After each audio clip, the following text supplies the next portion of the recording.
Shalom, damai di hati. Puji nama Tuhan karena kasih dan rahmat-Nya yang sungguh nyata memelihara dan menyertai kehidupan kita sehingga kita boleh ada di hari Minggu yang kudus, di hari Minggu yang mulia ini untuk beribadah memuliakan Tuhan. Majelis Jemaat Gemim Saitun Karombasan Ranotana Weru mengucapkan selamat hari Minggu kepada seluruh anggota jemaat untuk mengikuti ibadah ini. Ibadah hari ini kita akan menggunakan tata ibadah hari Minggu bentuk yang pertama, dan ibadah akan dipimpin oleh yang kekasih Pendeta Ibu Esther Rengku Egeten, Sarjana Teologi. Stola dan kain mimbar yang dipakai berwarna hijau dengan simbol perahu yang menerjang gelombang, serta salib pada lunas depan perahu berwarna putih dan kuning, dan pohon yang menghasilkan buah. Simbol-simbol ini mengungkapkan pengakuan iman Gemim bahwa Tuhan Allah yang menyatakan dirinya selaku Bapa, Anak, dan Roh Kudus terus-menerus hadir untuk membangun, membaharui, dan memelihara gereja dan dunia ini. Jemaat diundang berdiri. Mari kita menyanyi NNBT nomor 1, Pujilah Dia, Pujilah Dia.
Pertolongan kepada kita adalah dalam nama Tuhan yang menjadikan langit dan bumi, yang tetap setia untuk selama-lamanya dan tidak meninggalkan perbuatan tangannya. Amin. Kasih karunia dan damai sejahtera dari Allah Bapa kita dan dari Tuhan Yesus Kristus menyertai saudara-saudara. Roma 9 ayat 15 dan 16. Sebab ia berfirman kepada Musa, aku akan menaruh belas kasihan kepada siapa aku mau menaruh belas kasihan, dan aku akan bermurah hati kepada siapa aku mau bermurah hati. Jadi hal itu tidak tergantung pada kehendak orang atau usaha orang, tetapi kepada kemurahan hati Allah. Thank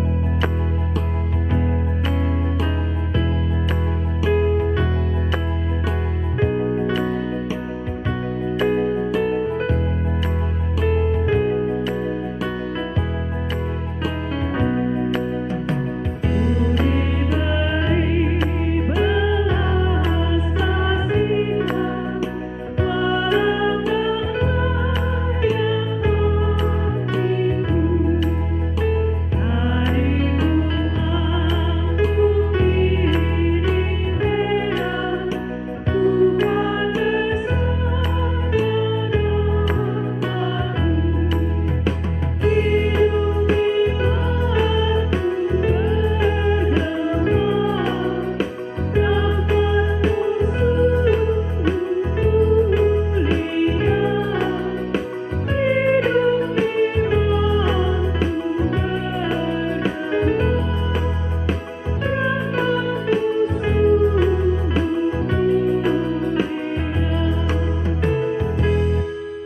Saudara-saudara, silahkan duduk.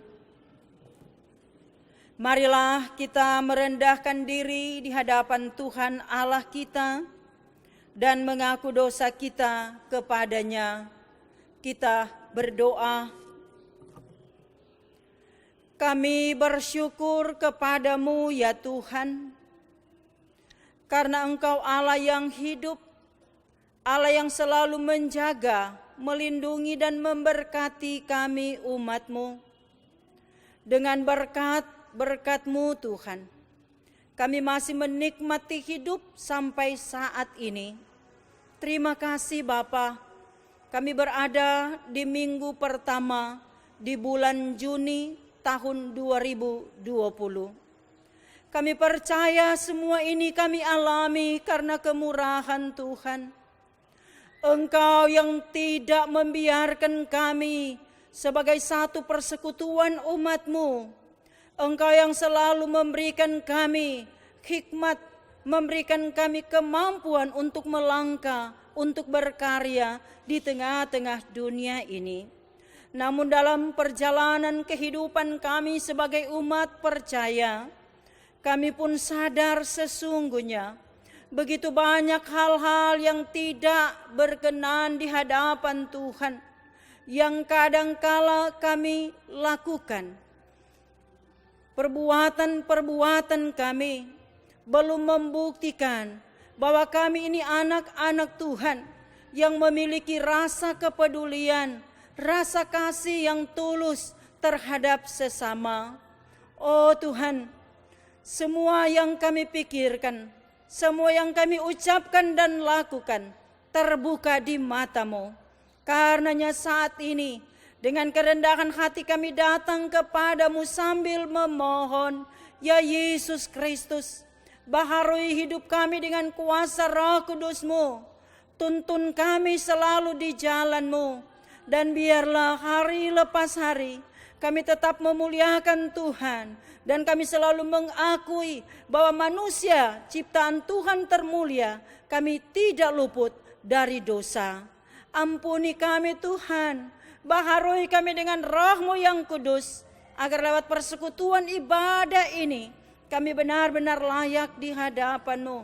Karena kami yakin Engkau Allah yang hidup, yang selalu sedia mengampuni kami dari salah dan dosa kami.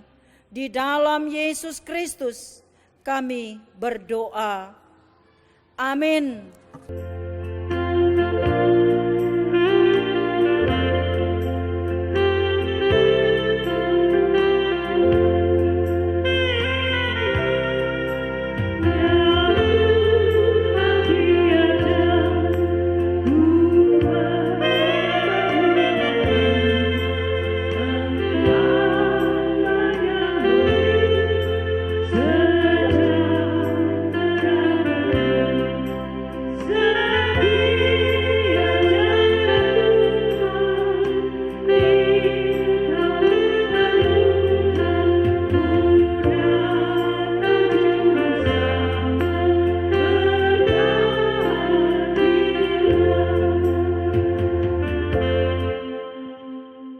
Saudara-saudara, jika seorang berbuat dosa, kita mempunyai seorang pengantara pada Bapa, yaitu Yesus Kristus yang adil.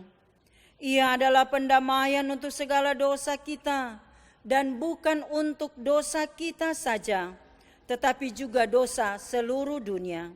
Percayalah kepada Injil ini, dan hiduplah dalam damai sejahtera.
Saudara-saudaraku, marilah kita bersama-sama membaca firman Tuhan di dalam Ulangan 30 ayat 11 sampai 20 yang merupakan hukum Tuhan.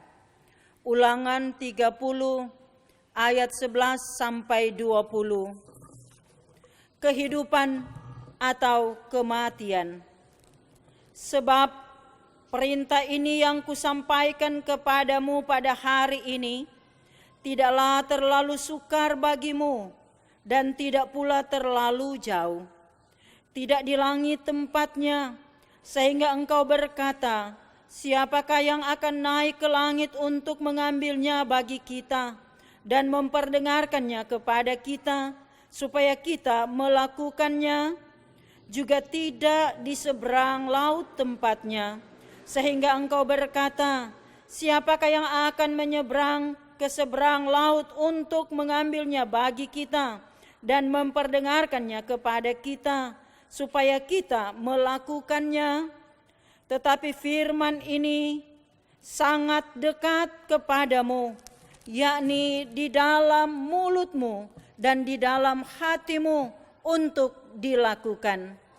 Ingatlah, aku menghadapkan kepadamu pada hari ini kehidupan dan keberuntungan, kematian dan kecelakaan. Karena pada hari ini aku memerintahkan kepadamu untuk mengasihi Tuhan Allahmu dengan hidup menurut jalan yang ditunjukkannya dan berpegang pada perintah, ketetapan dan peraturannya, supaya engkau hidup dan bertambah banyak dan diberkati oleh Tuhan Allahmu di negeri kemana engkau masuk untuk mendudukinya.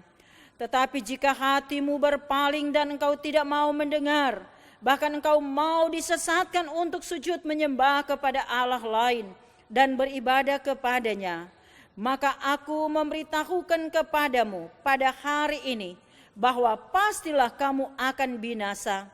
Tidak akan lanjut umurmu di tanah kemana engkau pergi menyeberangi sungai Yordan untuk mendudukinya. Aku memanggil langit dan bumi menjadi saksi terhadap kamu pada hari ini. Kepadamu kuperhadapkan kehidupan dan kematian, berkat dan kutuk. Pilihlah kehidupan supaya engkau hidup, baik engkau maupun keturunanmu, dengan mengasihi Tuhan Allahmu, mendengarkan suaranya dan berpaut padanya.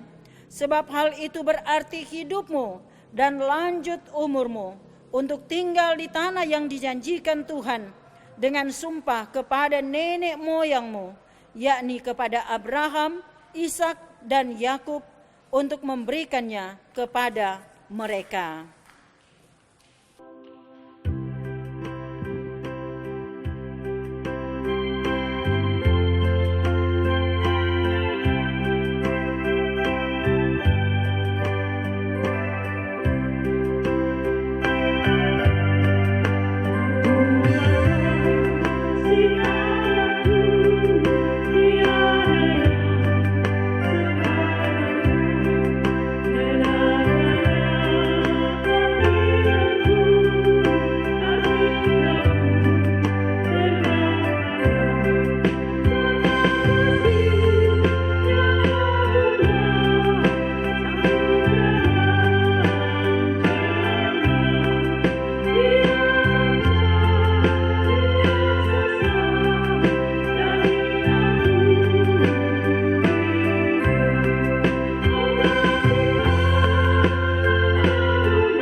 Saudara-saudara yang dikasihi Tuhan, kita akan membaca dan merenungkan firman Tuhan.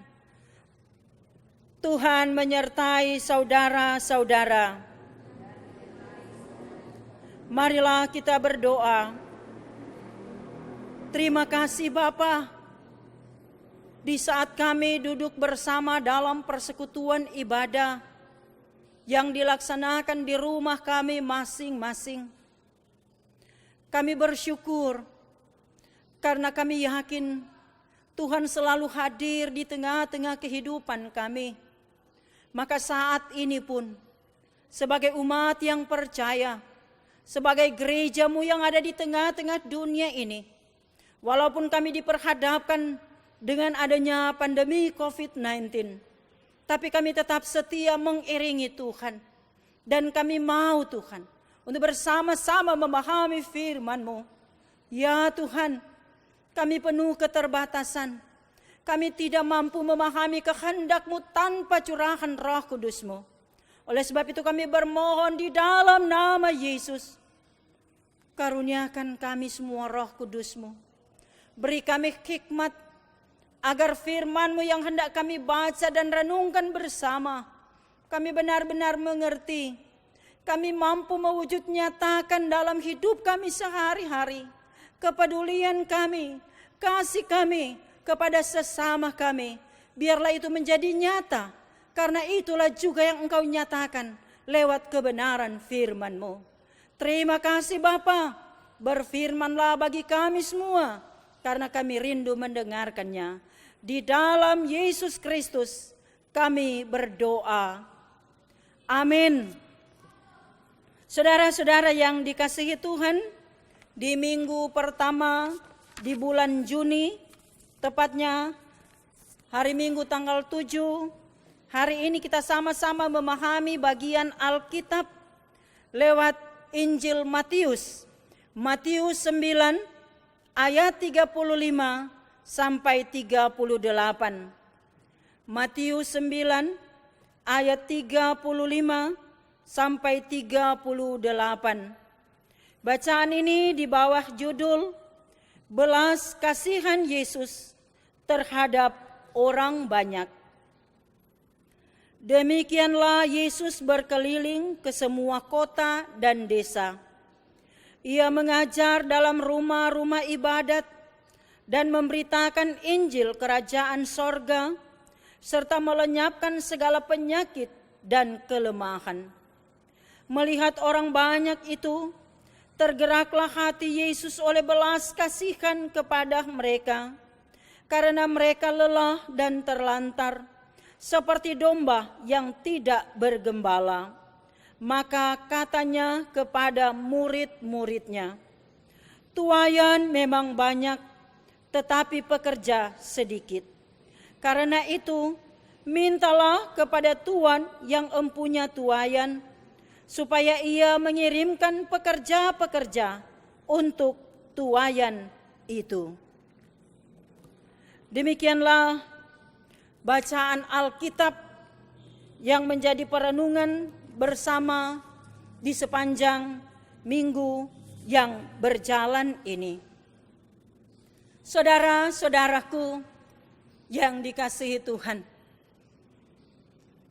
tidak dapat dipungkiri dalam kehidupan kita sebagai gereja Tuhan, sebagai warga masyarakat, warga negara Indonesia, tentunya sudah memasuki bulan yang ketiga kita beribadah sebagai umat Tuhan, sebagai gereja Tuhan yang dilaksanakan di rumah kita masing-masing. Tapi dengan kenyataan-kenyataan ini tentu tidak melunturkan iman kita, tetapi menjadikan kita sebagai orang percaya untuk lebih bersemangat, serta mengakui sesungguhnya kuasa Tuhan itu selalu ada dalam kehidupan setiap umat yang percaya. Dengan kata lain, Dia tidak pernah membiarkan anak-anaknya. Dia selalu ada di tengah-tengah hidup setiap umat ciptaannya. Karena itu marilah saudara-saudara, dalam persekutuan bersama di hari Minggu yang kudus ini, kita sama-sama dihentar memahami bagian Alkitab lewat Matius 9 ayat 35 sampai 38. Dan kita dituntun dalam perenungan di bawah tema mewujudkan belas kasihan. Lewat tema ini tentunya kita bisa memahami apa sebenarnya yang harus ada dalam kehidupan kita sebagai warga gereja, sebagai orang-orang beriman. Sebab jika kita memahami bagian Alkitab ini, tentunya bagian yang menjadi perenungan ini tidak dapat dipisahkan, tidak dapat dilepaskan dari bagian-bagian sebelumnya. Bagaimana kita menyaksikan pekerjaan dan pelayanan Yesus. Begitu banyak hal-hal yang menakjubkan, mujizat-mujizat, hal-hal yang luar biasa yang dilakukannya. Banyak terjadi penyembuhan, orang sakit disembuhkan, orang lumpuh bisa berjalan, orang yang kerasukan setan bisa terlepas dari rasukan setan. Begitu banyak peristiwa-peristiwa ajaib yang dilakukan Yesus.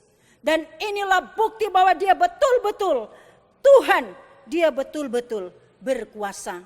Sehingga semua peristiwa-peristiwa yang terjadi diungkapkan oleh penginjil Matius.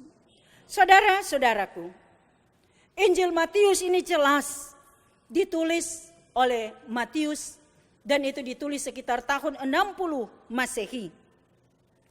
Dan tujuan penulisan ini tidak lain ditujukan kepada orang-orang atau kepada jemaat yang berlatar belakang Yahudi. Dan tentu kita tahu bersama orang-orang percaya yang punya latar belakang Yahudi, mereka sangat terikat dengan hukum Taurat. Hal ini tentunya betul-betul mau mengingatkan setiap umat percaya bahwa apa yang disaksikan oleh penginjil Matius ini merupakan penggenapan dari apa yang dinubuatkan dalam kitab Perjanjian Lama. Ternyata semua itu digenapi di dalam Yesus Kristus. Sebab itu kita patut bersyukur. Kita patut berterima kasih karena kita memiliki Tuhan yang hidup. Peristiwa-peristiwa yang tentunya menyatakan tentang kelahiran Yesus sampai situasi sulit, penderitaan, kematian, kebangkitan. Semua itu terjadi karena kuasa dari Tuhan sendiri.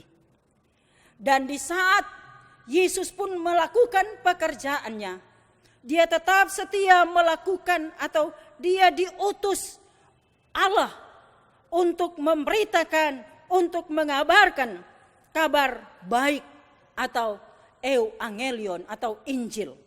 Kabar sukacita disampaikan bukan hanya kepada orang-orang Kristen asal Yahudi, tetapi berita sukacita ini disampaikan kepada segala bangsa. Saudara-saudaraku, kita memahami bahwa Tuhan Yesus dalam pelayanannya, dia mengajar, dia menyembuhkan banyak orang, dia melakukan mujizat-mujizat. Dan dalam pekerjaannya, dia tidak pernah memilih-milih dalam pelayanannya. Dengan kata lain, tidak membedakan ini orang kuat, ini orang lemah, ini orang hebat, ini orang tidak bisa berbuat apa. Tapi di hadapan Yesus, semua itu sama. Sehingga dia melakukan pelayanan. Ia mengajar dalam rumah-rumah ibadat. Dia memberitakan Injil kerajaan sorga. Serta melanjapkan segala penyakit dan kelemahan. Pelayanan Yesus penuh kuasa. Banyak yang disembuhkan. Banyak pula yang mengalami perubahan setelah mereka menikmati pelayanan dan pengajaran daripada Yesus. Karena itu, jelas sekali di sini bahwa pengajaran Yesus menyentuh semua aspek kehidupan manusia. Yesus bukan hanya berdiam di satu tempat, tapi dia berkeliling dari kota ke kota, dari desa ke desa. Semuanya dia datangi untuk menyampaikan, untuk membawa kabar baik. Saudara-saudaraku, Yesus yang adalah Tuhan, Yesus yang adalah penyelamat, ternyata dia mampu membaca situasi dan kondisi setiap orang yang ia jumpai. Bahkan dimanapun dia ada, dimanapun dia menemui orang-orang, dia tahu persis keadaan orang-orang tersebut. Sehingga mujizat-mujizatnya betul-betul terjadi. Inilah kehendak Tuhan. Inilah kehebatan dan kedahsyatan Tuhan. Sebab apa?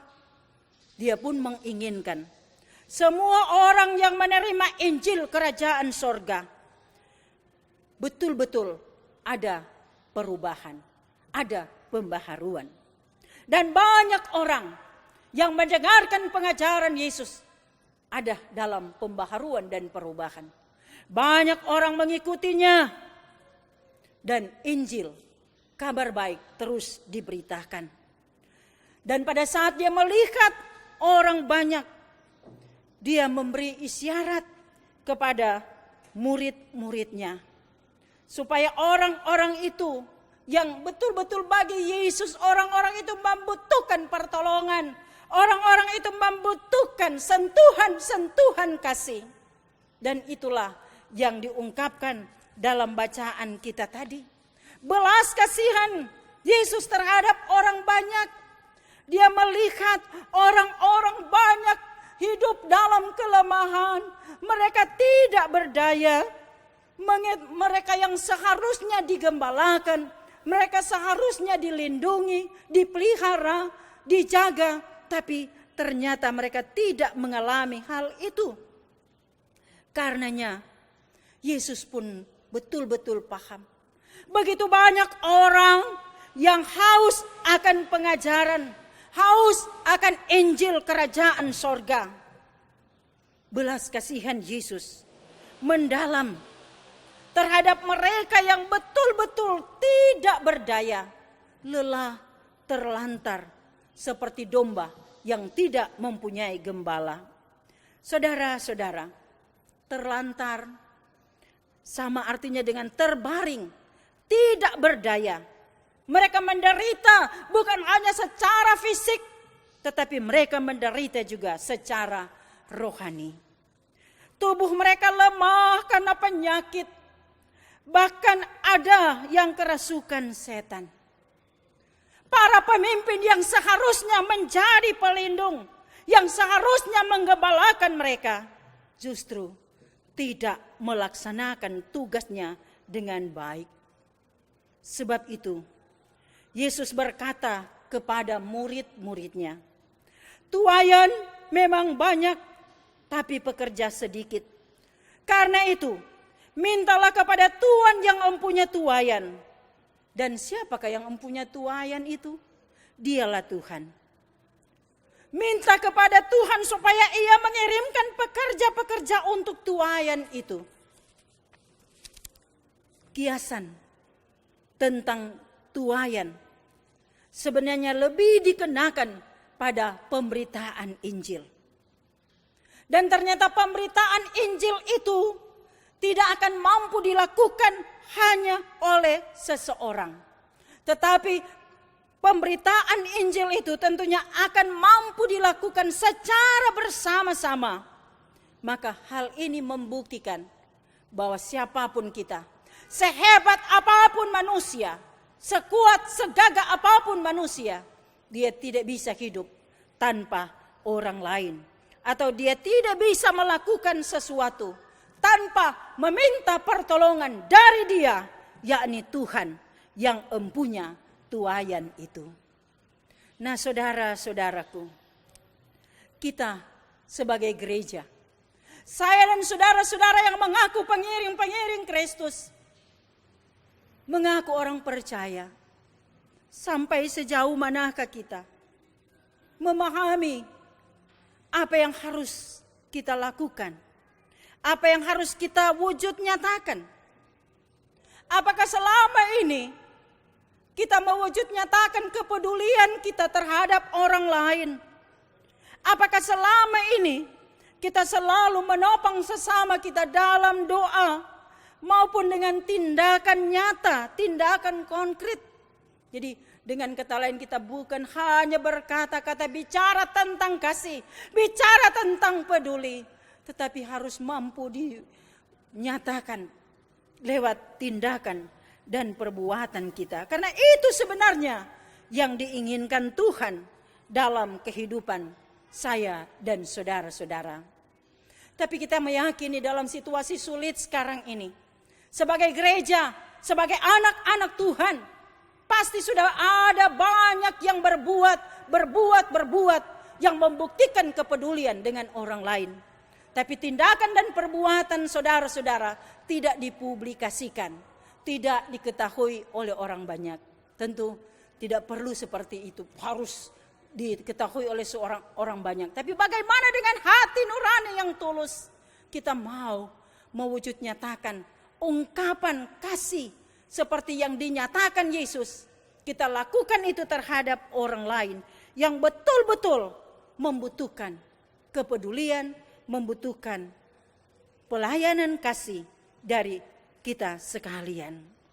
Sebab apa saudara-saudara? Yang menjadi persoalan bukan kepada siapa kita membantu, bukan kepada siapa kita mewujud nyatakan kasih kita, tetapi yang paling penting kita pahami, kita sadari bahwa kita mengerjakan segala sesuatu karena kita kerjakan apa yang Yesus perintahkan untuk kita kerjakan sebagai orang percaya. Jika kita sudah melakukan hal-hal yang positif dalam kondisi pandemi COVID-19 saat ini, kita sadar begitu banyak saudara-saudara kita yang merintih, begitu banyak saudara-saudara kita yang mengalami situasi sulit dengan adanya pandemi COVID-19. Tapi saya percaya, dengan iman kita akan terus berjuang, dengan iman kita akan terus menyatakan kasih sayang kita satu terhadap yang lain, sebagaimana yang Yesus nyatakan. Belas kasihan Yesus muncul, belas kasihan Yesus dinyatakan kepada mereka-mereka yang tidak berdaya, yang betul-betul membutuhkan perlindungan dan pertolongan. Maka saat ini muncul pertanyaan bagi saya dan saudara-saudara, sudahkah kita peduli dengan sesama kita? Sudahkah kita membuka hati nurani kita untuk melihat kehidupan saudara-saudara kita yang betul-betul membutuhkan pertolongan? Tugas untuk memberitakan Injil merupakan tugas kita bersama. Dan ternyata bukan hanya berkata-kata, bukan hanya bicara kabar baik, kabar sukacita, berita kerajaan sorga. Tapi lewat berita itu kita juga dituntut untuk nyatakanlah kepedulian kita terhadap sesama. Apalagi dalam situasi pandemi COVID-19 ini. Berpasrahlah diri kepada Tuhan, mintalah perlindungan dan kekuatan Tuhan. Dan berjuang terus bersama. Bangun kebersamaan berlandaskan kasih Tuhan. Maka kita akan menikmati sukacita. Walaupun ada badai, walaupun ada virus yang menghadang kehidupan kita. Tapi kita yakin kita akan kuat karena bersama Kristus kita mampu menjalani hidup ini. Amin.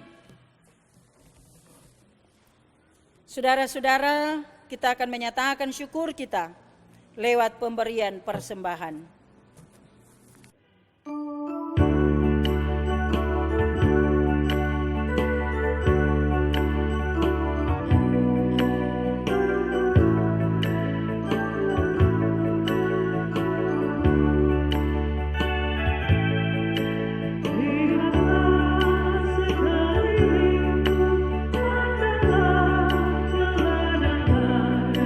Yang menguning dan sudah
Saudara-saudara, marilah kita berdoa.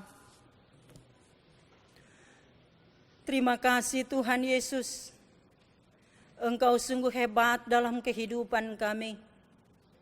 Kami bersyukur di hari Minggu yang kudus ini, kami boleh beribadah bersama di rumah kami masing-masing. Kami memuji, memuliakan Engkau, karena kami yakin di bawah kolong langit ini tidak ada nama lain yang harus disembah dan dimuliakan. Hanyalah Engkau Yesus, Juru Selamat dunia ini. Terima kasih Bapa, kami sama-sama memahami kebenaran firman-Mu. Betapa kami manusia penuh keterbatasan. Betapa kami manusia selalu membutuhkan kehadiran Tuhan. Maka mampukan kami untuk terus-menerus berkarya sesuai kehendak Tuhan. Mampukan kami untuk mewujud nyatakan kebenaran firman-Mu dalam hidup kami sehari-hari. Sehingga kami bukan hanya rajin berkata-kata, tetapi bagaimana kami mewujud nyatakan belas kasihan kami seperti yang Engkau nyatakan kepada orang-orang lemah, orang-orang yang membutuhkan pertolongan. Tolong kami Tuhan, sempurnakanlah firman-Mu bagi kami, sehingga kami jemaat-Mu memahami kehendak Tuhan, dan hari lepas hari dengan kebenaran firman Tuhan kami hidup dalam pembaharuan, kami hidup dalam perubahan, dan kami mau terus-menerus untuk membawa kabar baik, kabar sukacita, bahwa hanya di dalam Kristus kami akan menikmati perlindungan dan pertolongan. Terima kasih Bapa, Engkau memakai kami hamba-hamba-Mu untuk boleh melaksanakan tugas tanggung jawab pelayanan. Lihatlah kami semua Tuhan, dikala kami melakukan tugas yang dipercayakan bagi kami semua sebagai koordinator ibadah, pro kantor, keyboardis. Tuhan, Engkau tahu semuanya, segala sesuatu yang dibuat, yang dikerjakan, tujuannya untuk memuliakan Tuhan. Biarlah kehidupan kami bersama benar-benar diberkati oleh Tuhan. Bahkan semua yang terlibat langsung dalam kegiatan ibadah ini, Tuhan tahu pribadi-pribadi kami. Maka kepadamu kami bermohon, biarlah kuasa Roh Kudus Tuhan menuntun kami, menghantar kami untuk tetap memuliakan Tuhan. Bahkan semua yang memberi diri dalam pelayanan, sekecil apapun pekerjaan yang kami lakukan demi kemuliaan Tuhan, maka kami percaya Tuhan yang akan memberkatinya. Kami berdoa untuk pelayan-pelayan yang ada di Jemaat Gemim Saitun Karombasan Rano Tanah Beru, Siamas, Penatua, dari kolom 1 sampai kolom 22, bersama-sama dengan Penatua Bipra dan koordinator Bipra yang ada semua yang terlibat dalam pelayanan. Ya Tuhan, bersama guru agama dan pendeta, diberkatilah hamba-hamba-Mu, beri sehat dan kuat, beri selalu semangat, agar dalam situasi yang sulit saat ini kami tetap yakin, kami tetap berpengharapan, dan kami tetap melakukan kerja kami dengan sukacita di dalam Tuhan. Maka Tuhan juga yang akan memberkati keluarga-keluarga Jemaat Saitun dari kolom 1 sampai kolom 22. Tuhan tahu, ada yang sementara dalam pergumulan, ada yang sementara dalam perawatan di rumah masing-masing. Mungkin ada yang dirawat di rumah sakit. Kami mohon dalam nama Yesus, nyatakan mujizat-Mu, sebagaimana Engkau nyatakan lewat firman-Mu. Begitu banyak orang-orang sakit, Engkau mampu pulihkan, Engkau mampu sembuhkan. Maka kami yakin dengan iman yang dimiliki oleh hamba-hamba-Mu, mereka yang sakit akan menikmati pemulihan di dalam Tuhan, pulih secara jasmani maupun rohani. Karena itu Bapa, kami terus bermohon, biarlah perlindungan Tuhan tetap menjadi bagian hidup kami semua. Komisi-komisi kerja yang bertugas melakukan sesuai dengan tanggung jawab mereka, biar diberkati. Tuhan juga memberkati setiap jemaat yang bersyukur karena menikmati berkat-berkat Tuhan. Boleh berulang tahun kelahiran, ulang tahun perkawinan. Dikuduskanlah sukacita mereka, diberkati semuanya, supaya apa yang mereka nikmati, mereka syukuri, dan mereka mau memuliakan Tuhan dengan berkat-berkat yang ada. Ya Allah Bapa di surga, begitu banyak program-program yang ada di jemaat kami ini. Kami mohon Tuhan, biarlah dalam keadaan pandemi COVID-19 kami terus berkarya. Kami terus bekerja walaupun di rumah kami masing-masing. Kami terus melakukan belajar di rumah kami masing-masing. Semuanya dilakukan di rumah masing-masing. Tapi Engkau ada bersama kami. Engkau memberi kami sukses. Engkau memberi kami kekuatan dan kemampuan. Maka kepadamu juga Bapa, kami bermohon untuk saudara-saudara kami yang berjuang, yang begitu giat melakukan pekerjaan kemanusiaan. Tuhan, para dokter, para juru rawat yang berada di garda ke depan, yang menolong, merawat pasien-pasien yang kena COVID-19. Tolonglah mereka Tuhan, bentengi mereka dengan kuasa Roh Kudus-Mu. Jauhkan mereka dari virus-virus yang ada. Biar mereka sehat, mereka kuat. Sehingga setiap pasien yang mereka rawat boleh mengalami mujizat Tuhan. Dan betul-betul nama-Mu ditinggikan, diagungkan, dan dimuliakan. Tuhan memberkati pemerintah kami, pemimpin-pemimpin kami dari Bapak Presiden, Wakil Presiden, para menteri dan jajaran, gubernur dan jajaran yang ada, wali kota, bupati, bahkan sampai lurah, camat, dan kepala lingkungan. Semua kami taruhkan di tangan Tuhan. Mereka berjuang dengan sekuat tenaga untuk berbuat hal-hal yang baik, untuk menolong seluruh warga masyarakat yang berdampak dengan adanya COVID-19 ini. Biar kami ada damai, ada sejahtera, karena kami yakin apapun yang terjadi di dunia ini, secara khusus di tengah negara kami, dipahami oleh Tuhan. Terima kasih Bapa. Seluruh kehidupan kami pribadi-pribadi, doa pribadi, keluarga, kami taruhkan di tangan Tuhan. Tuhan dengarkan kami. Jika ada persoalan-persoalan pribadi, keluarga, jawablah kami Tuhan. Biar kami menang di dalam Engkau dan kami ada sukacita. Serta kami mau menikmati berkat Tuhan sekaligus menjadi berkat untuk orang lain. Terpuji Engkau Bapa. Ini doa syukur permohonan kami. Kami manusia penuh kekurangan, tapi kami yakin kuasa Tuhan berlaku dan Engkau selalu ada di tengah-tengah kami. Engkau pun mengajarkan kami umat-Mu berdoa bersama-sama. Bapa kami yang di sorga, dikuduskanlah nama-Mu. Datanglah kerajaan-Mu. Jadilah kehendak-Mu di bumi seperti di sorga. Berikanlah kami pada hari ini makanan kami yang secukupnya.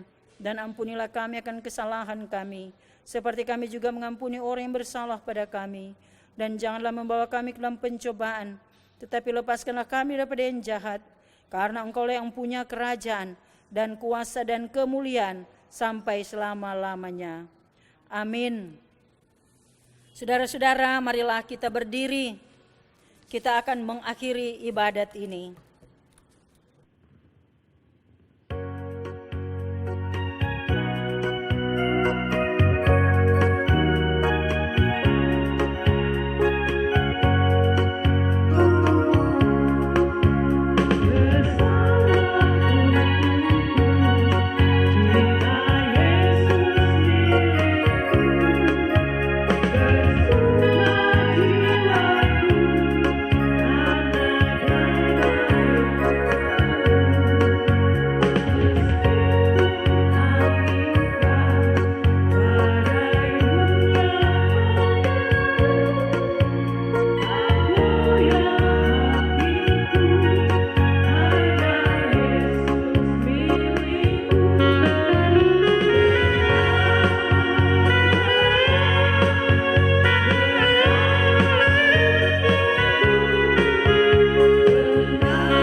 Saudara-saudaraku, terimalah berkat Tuhan dan pergilah dengan selamat. Tuhan memberkati dan melindungi saudara-saudara. Tuhan menyinari dengan wajah-Nya dan memberi saudara-saudara kasih karunia. Tuhan menghadapkan wajah-Nya kepada saudara-saudara dan memberi saudara-saudara damai sejahtera.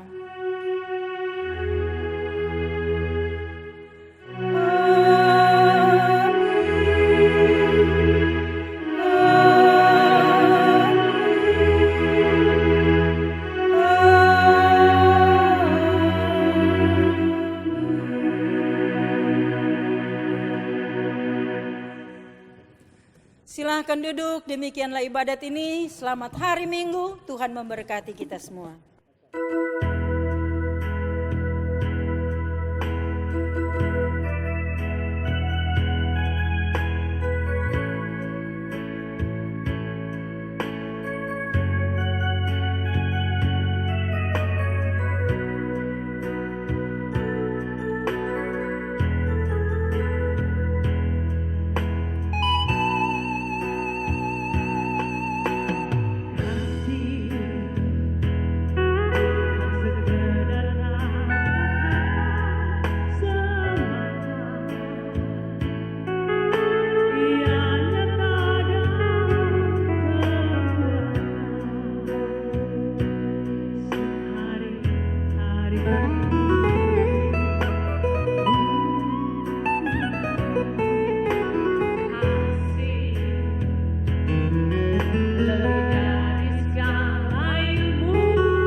Sekedar kata